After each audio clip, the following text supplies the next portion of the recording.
A very good warm welcome to everyone and fellow judges. I'm Rajasegar Anamalley. Would like to present our research entitled The Effect of 17 beta-acidorophyllene on the cardiac structure and the function in cardiac hypertrophy rat model. According to our Ministry of Health, cardiovascular disease or CVD is one of the leading cause of death among Malaysians. Among all, heart failure is the important cause of hospitalization in Malaysia. Cardiac hypertrophy is one of the main reasons of CVD progression which lead to heart failure. Cardiac hypertrophy is an abnormal enlargement or thickening of heart muscle resulting from the increase in cardiac myocyte size and changes in other heart muscles components such as extracellular matrix. Ladies and gentlemen, natural product research which focus on the heart with more effective medication and lesser side effect is increasing in alarming rate. Thus, a novel cardiac glycoside compound known as 17-beta-acidorophyllene has been isolated by FRIM from cerebroudolum plant.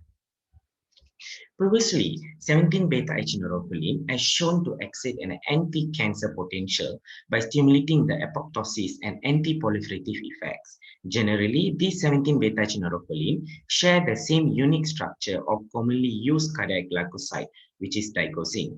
Recently, our lab has found this 17-beta-acidorophyllene compound has enhanced left ventricle contractility in normal and failing heart ex vivo.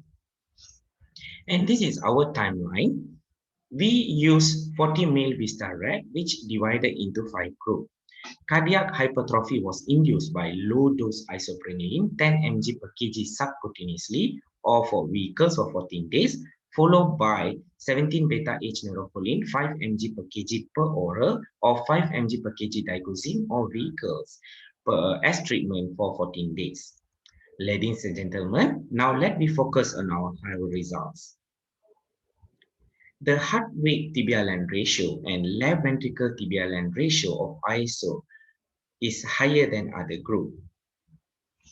The elevation of heart rate ratio reveals the cardiac hypertrophy with ventricular remodeling process, which include compensatory reactive hypertrophy and dilation of the non-infarcted left ventricle. However, there is no significant difference with changes between the ISO and treatment group. Cardiac hypertrophy will affect the cardiac function, which is an important clinical feature in hypertrophy conditions.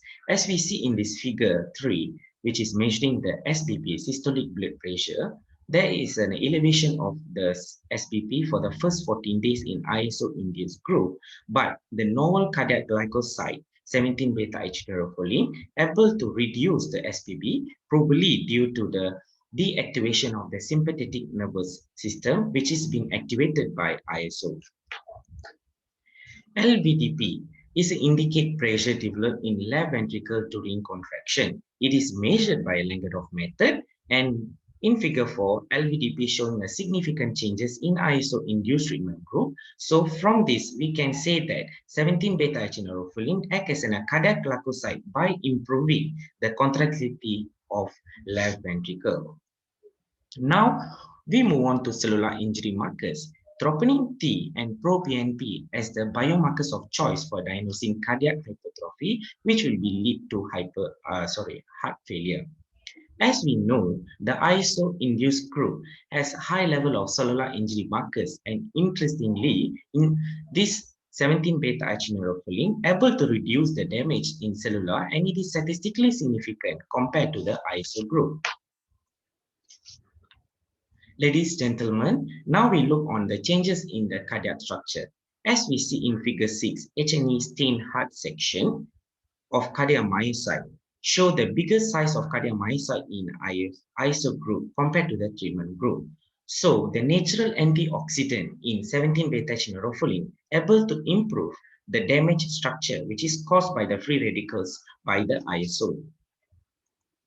Added with this, the percentage of collagen also been quantified to further support the structure damage in hypertrophy model.